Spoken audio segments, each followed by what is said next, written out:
From the WACH Fox studios, this is On Point on WACH Fox with Cynthia Hardy. Good morning and welcome to On Point on WACH Fox. It is a pleasure to bring you this show each and every week, and we do want you to take the opportunity also to turn into the radio show On Point with Cynthia Hardy, heard every Sunday evening 6 p.m. on 101.3 The Big DM. This week on Point on WACH, Governor Nikki Haley's vetoes and the 2012 legislative session. The General Assembly's dilemma is twofold. They failed to produce a timely budget, and combined with gubernatorial vetoes issued last Thursday, school districts, state agencies, and some of our key service organizations have been thrown into uncertainty. Governor Haley's vetoes would eliminate $10 million of the $49 million appropriated to pay for 2% of the raises, 2% raises rather, for teachers, and funding for the Arts Commission and important service organizations like Sexual Trauma Services. That's our Rape Crisis Center. Right now, the affected agencies are out of business until the General Assembly returns July 17th to take up the vetoes. All of this is causing a great deal of criticism of Governor Nikki Haley and members of the General Assembly. Here's a taste of some of that. South Carolina will be one of the only states in the country not to have an arts commission. What does that say? She might not care if she makes us look like some third world country, but I care and these elected officials care. Wow, that's a lot of tough talk there, and we're going to get into that. We've got a number of people that are representing those organizations, and we have representatives from each of the parties, the Democrats and the Republicans, to kind of hit on it today. Got to. You know, we're happy to welcome you back. You've been in Colorado. I'm happy to be back. I told people you were fighting fires. Well, if I was fighting fires, they wouldn't be out by now. Well, you got a good tan. Well, I was outside a lot. But I've been watching a lot of this from afar, and here we are, smack dab in the middle of a very heated debate. And it's going to get even worse in just a couple days when lawmakers head back to try to hammer these things out. And things just didn't go according to their normal course this time. Of course, vetoes always get handed down, but the schedule has been thrown into a bit of a topsy-turvy atmosphere. Right, and as a matter of fact, a number of the agencies just are uncertain about operating, and one of those agencies that's uncertain is Sexual Trauma Services, and Ginny Waller is here with Sexual Trauma Services. And then the Arts Commission, William, of course, is with Columbia City Ballet, the wonderful artistic director there, but you're also here as a representative today of the arts community, and there's a lot of concern about the Arts Commission and a lot of concern about Sexual Trauma Services. Ginny, almost $500,000 is up in the air as far as your agency is concerned. That's your bread and butter. Right. This is actually a pretty significant portion of our budgets. There are 15 rape crisis agencies in the state that are dividing that money as well. So it's not just to the Midlands area. It goes out across the state. And there are agencies, I know for a fact, that will be closing their doors if this money does not come down. That's scary for them. It has to be scary, and the same goes for the arts community. Well, and I'm getting calls from all over the country from other artistic directors. You know, what's going on, embarrassment, you know, and of course, bad publicity for South Carolina again, that our Arts Commission would be closed. Like, how embarrassing that, you know, they don't have the forethought to understand how we need arts. I think she thinks that it's a pass-through for the arts, but the Arts Commission only uses 16% of its money for administration costs. They generated another $80 million through matching funds and different incentives, and in different ways they helped our arts, never mind our arts education, which is so incredibly important. And then we worry about unemployment. I mean, we're also worried about unemployment because of their actions. 20 people at the Arts Commission are not working today. Never mind your art agency. And that just is throughout these kind of cuts. It's just really, really serious. It's unfortunate, but let's look at it positive. I wouldn't get to be here today to talk about the wonderful things the Arts Commission does if this hadn't happened. No, that's a nice spin on that. Ginny, I'm wondering though, you guys are urging people to talk to their lawmakers because you want the lawmakers to overturn that veto. We do. We're asking them to call their legislators and to override the veto. I think what's really significant here, Cynthia, is that it's being very much misunderstood what this line item's for. It is not going to a bureaucracy per se. The line item says for the South Carolina Coalition, but it goes immediately and directly to the rape crisis centers. It is in a non-reoccurring line item, except for the fact that it has been reoccurring for 12 years. So this is money we are highly dependent dependent on, and that agencies around the state will not be able to go and see victims at the hospital, will not be able to support them with law enforcement, will not be able to see them in counseling services, and our rape victims of this state will not receive services that will help them in the healing process. And I cannot imagine that Governor Haley meant to do that, and I hope that our legislators will correct that. Remember, same thing for the Arts Commission. They think it's a pass-through, but the little $2 million that we do get for the arts, it generated over $570 million in tax revenue last year alone. And the Arts Commission, if you're going to have that kind of money, you need someone who's really distributing that, and you want to distribute it equally. There are many parts of our community that do not have maybe the resources or the financial resources, and this federal funding needs to be distributed to all areas of our state. Some areas of our state have very much concerns of education, like in the Butte from the Low Country. And the Arts Commission helps allocate this evenly, and that all of these concerns are really thought about generally, and it helps distribute the money. You have to have that kind of oversight. And they do distribute grants, and they help grants, but these grants are matching grants, and they help generate even more funding. You guys, in the last few seconds that we have in this segment, can you say something to our general community? Is there an advocacy effort that's going on? Is there something that you want people to do to try to get the attention of the general public? Yes, Cynthia, thank you. On Monday between 6 and 8, there is a rally at the State House. And you can help and get in touch with their legislatures. If you think the arts are important in our community and throughout our state, please come out to the State House on Monday between 6 and 8. And you say? We're having a press conference tomorrow at 2 at our office, but in addition to that, this has actually gone national, and we're receiving a lot of national coverage. I encourage folks to participate in the national language that's going on, the national conversation, and be a part of that and call their legislators. Okay. As the Arts Commission, they're the only state in the United States that would not have an Arts Commission. Gotcha. How embarrassing is that? That's William Starrett, the the advocate for the arts community, and thank you so very much, Ginny Waller with Sexual Trauma Services. Thanks for the important work that you do. When we come back, we're going to continue this discussion. We want to hear from educators, Brian, and see what they're having to say, because they stand to lose quite a bit. Stay tuned.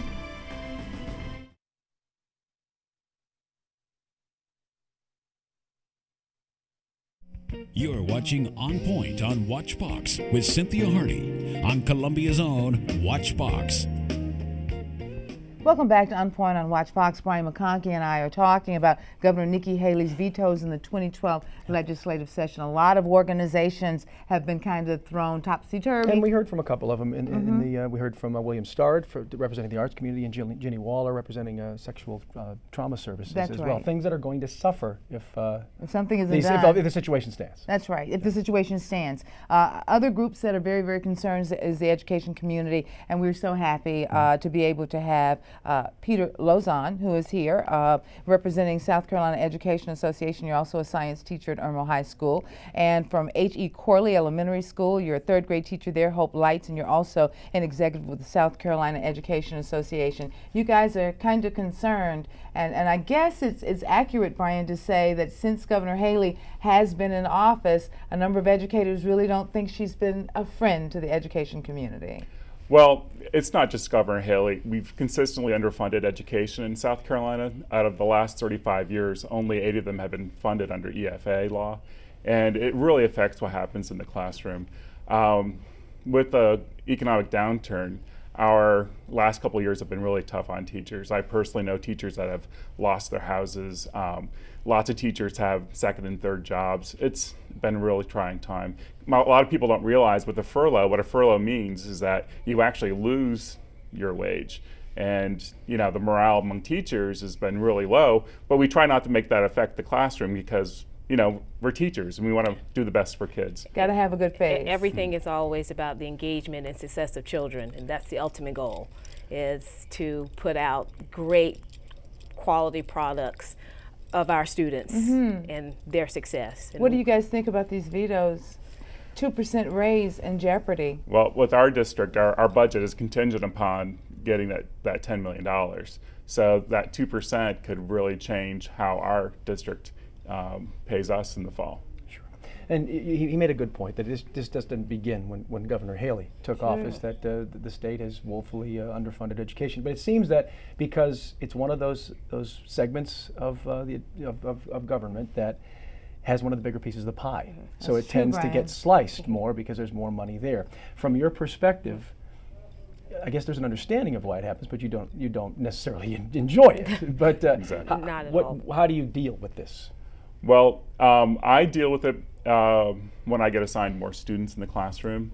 I had a class of 30 last year, which they were great kids. We had a great time. It's a lot of kids in a science class. Well, it was not really a science class. I do teach science most of the time, but I teach another class. Okay. It wasn't a science class, so there was really no lab and safety concerns, but class management, when you get up to 30, it's more difficult for teachers. Sure. Now, are you guys also talking to your constituent base and also talking to your lawmakers, because they're coming back the 17th and 18th, and the thought and the hope is that they will reverse some of the vetoes that Governor Haley has advanced forward? What are your thoughts on that hope? We are advocating for our members and teachers to contact, their representatives, get out there, ask them to be a part of the arts rally on Monday, to come out and support the arts, because as well that affects education. There's a cultural gap, achievement gap, when the culture is not there, that leads to students not being well-rounded. And so again, it's all about ensuring success for children. It's tough, Brian. You mentioned that the education area has such a big piece of the pie, and a lot of times people think that there's waste there, and you guys have a prepared retort for that. You look like you're ready to talk about it. Talk to us about that perception and why that is not the case. Well, in our school district, we're to the bone. Anytime now that there's a budget crunch, it really does come down to jobs. We've consistently lost teaching jobs and support jobs over the last 2 years. People that are no longer, they may have retired but weren't replaced. So we're talking about real jobs for real teachers, and it affects classroom size, it affects student learning. We're lucky in our district. We have a really good class size policy. That 30 was a fluke. All my other classes were the right size. So, teachers are actually supplementing what we get from the school out of their own pocket to pay for supplies. I hear that all the time. And it's tough on teachers to say no to kids when they come up to you and say, "Can I have $1 for lunch?" What do you say to a kid? You give them a dollar. Wrap it up for us, Hope. Say something to our audience in reference to the value of education and what it is that you all are doing, and what your hope is for the general public as we look at the plight of what's happening. Well, the hope is for the general public to understand that there is value in educating all of our citizens, our students. It leads to future success as far as teachers, retaining good teachers, keeping the quality teachers in the classroom, and that's very important. We want to stay competitive with other states, and that's it's important. In student success, it's all about ensuring student success. Well, it breaks my heart to think that you guys would have the impression that the general public doesn't value what you do each and every day, because it's such a tremendous contribution. I sit here recognizing that I know what I know because somebody taught me. Yes, they did. They did a good job with it. Thank you, Brian. So it's delightful to have you all here, and thank you so very much for being here. And we'll keep our eye on and continue to report on, and we'll stay in touch with you guys as well. Thank you. Thank you so much. Thank you, folks. When we come back, we're going to continue our discussion with Representative Bakari, South Carolina House of Representatives, Democratic side, and Wes Donehue, who is a Republican consultant with Donehue Direct. Stay tuned.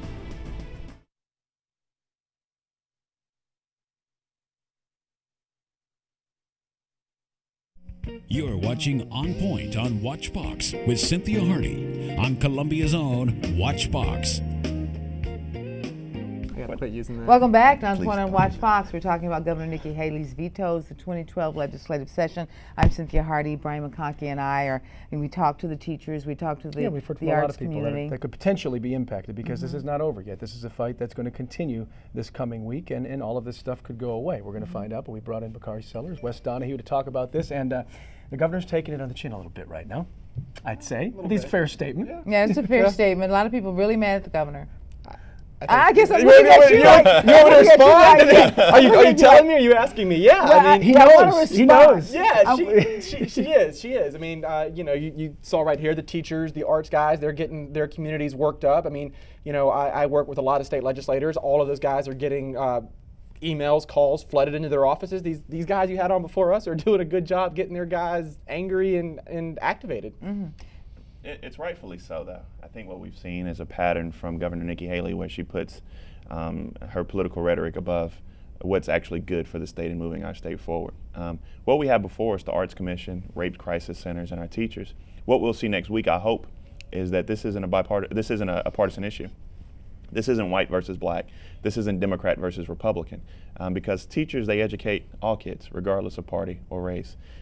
Rape crisis centers, they treat and heal all women and men in some cases, regardless of what their partisan affiliation is. So what Nikki Haley has shown is a pattern where she has some type of callousness and complete disdain for our public health community and some of our... That's kind of rough, Representative Sallard. Well, I mean, my critique of Nikki Haley is nothing new. I do appreciate her story. I appreciate her struggle to actually becoming the first female governor of South Carolina, and I think that as history writes that story, it'll be one that we remember for a long period of time. And I respect her with the utmost. However, her policy is something that we just cannot agree with. I don't think that's driving our state in the right direction. You say what? Listen, I think that there's nothing in those veto messages that say I want to hurt raped women or I want to take out artists. The fact of the matter is most of these things were funded with one-time money. That's just fiscally irresponsible budgeting on some of the legislators' part. She believes that. Mark Sanford believed that. And honestly, I believe that. You know, teachers deserve raises, okay? They do. But giving them a pot of one-time money whereby they might not get that money the next year is just a fiscally irresponsible way to budget this state. Nikki Haley does not have some kind of hatred towards education or teachers or students. But I think she does have a hatred towards fiscally irresponsible budgeting. But you got to admit, guys, you hear a lot of times that she lacks the compassion that you would expect her to have in some of these sensitive areas. And I don't sit around the dinner table with Nikki Haley. And probably because I haven't been invited. Well, I do want to mention that we did reach out to the governor's office to see if she would my point is that I can't speak to her character. I can't speak to her compassion or lack thereof. I can speak to her policy, which I believe has become divisive. I think that Nikki Haley is probably the most divisive governor we've had in this state, and I haven't seen many. So take that for what it's worth. But I do believe she's become the most divisive governor in the state, even within her own party. But what we're talking about is Nikki Haley doesn't hate rape victims. Nikki Haley doesn't hate teachers. But what her policy, or the Arts Commission, but what her policies have done, have handicapped those agencies which directly serve those constituencies. In South Carolina, the number of rape victims since 2008 has grown by over 20%. That's over 5,000 people. Now, what they're attempting to do is use some budgetary rhetoric, which many people don't understand. But if it's one-time money, you know what that means? What? That means next year we'll come back and we'll fight to make sure that those teachers get that 2% next year and those rape victims get the treatment they deserve next year. Let me ask you this question, straight up question. The 15 rape centers, are they getting more money than they got last year? Yes. And well, they would be. Did they shut down last year?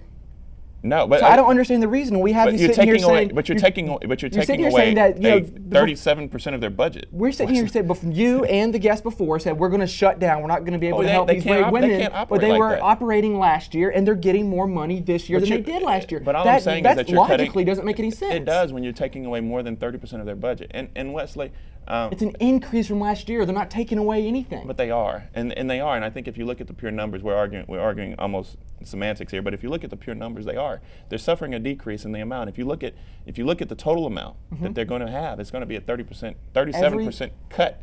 Every single agency, everybody got those kind of cuts during what we call the Great Recession. Let me tell you they are incrementally going up, and they're getting more money than they did last year. If we were plush, if our budget was plush, I don't think we can spend enough money to make sure that the women and men in the state who are victims of rape can get the treatment they deserve. And I think that they should get every dollar that we have available, every amount of energy that we have available, and every amount of prayers that we can possibly get to make sure they get the treatment. Go ahead and make your point, and we're going to go to Let's be very clear. She did not veto the money going to these rape centers, the recurring money, and I would bet you, and I can't say this for certain, but I would bet you if all that money were reoccurring, she wouldn't have vetoed any of it.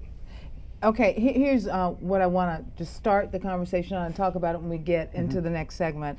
A number of the Republican governors are looking at the provision in the Affordable Care Act as it relates to Medicaid and deciding whether or not they are going to latch on to the portion of it that would increase Medicaid in the state. Governor Nikki Haley is one of those governors, one of those Southern Republican governors that has indicated that she will likely not accept those funds. We talked about a few minutes ago about the compassion. That is one of those indicators that people point to when they say that there's not enough compassion. I understand the fiscal responsibility, but how do you weigh that? You have millions of people that need the health care and that are poor and that need it, and at the same time it becomes an issue as to whether or not we're going to be able to pay for it again next year. What do you guys say to that? If you look at the governors who've actually said that they are not going to take part in the program, what you'll see is that they're all Southern, they're all Tea Party, they're all Republican governors. And the irony in that is that they're all in states where they have very high populations of those people that are uninsured. That's what's so alarming. That's what's alarming. And Governor Haley has been, she's taken a page out of the book of her nominee for president, and that what people don't see is the fact that she took so much money from Obamacare, or the Affordable Care Act. The state of South Carolina has taken so much money from that. But then to go back to her constituency and say, we're not going to participate in this, we're not going to do this, but yet you took that money and you spent it, that seems disingenuous. And not only that, but to talk about the number of people in South Carolina that are uninsured brings up, that's a whole nother subject, that's a whole nother topic that we'll have to discuss on another weekend. And I know philosophically, the difference is somewhere in there. Well, here's my problem with this. We could talk for hours. Endless segments on Obamacare and what it's going to do to the state. The problem I have was this, your question and then this answer about Republicans not being compassionate. There was a train accident, a little kiddie train at a carnival up in Spartanburg County. A kid was killed. There were other kids with literally their arms and legs cut off. They were maimed. And the minority leader of the House, your minority leader, took that money out of the budget so those kids can't get their medical bills paid. So I don't want to hear any of this crap about Republicans not being compassionate. Well, that was the Democratic minority leader. And I refrained from talking about compassion earlier today because, again, I know you all. I know a lot of people, but I don't know them like that. But I will tell you this.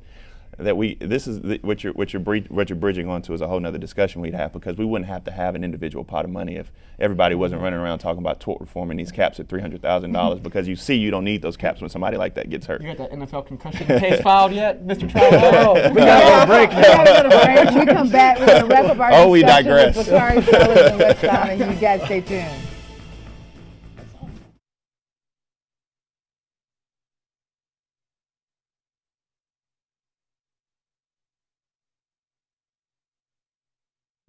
You're watching On Point on WACH Fox with Cynthia Hardy on Columbia's own WACH Fox.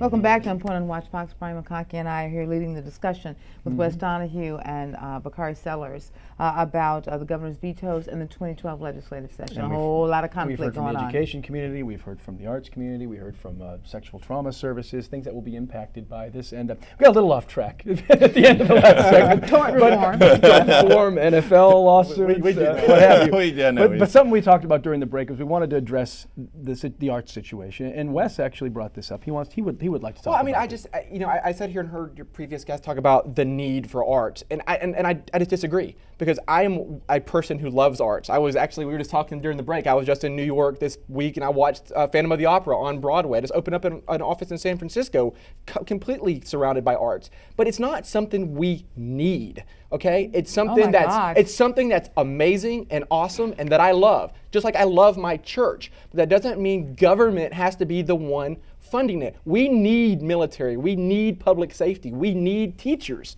We don't need arts. Do you and that's my only point. William Starrett staring I down? do. William's gonna have a heart attack. You gotta be wrong. It's something it's something I love. I love the arts, and I wish it would flourish in this state. My point is, it's not something that government needs to fund.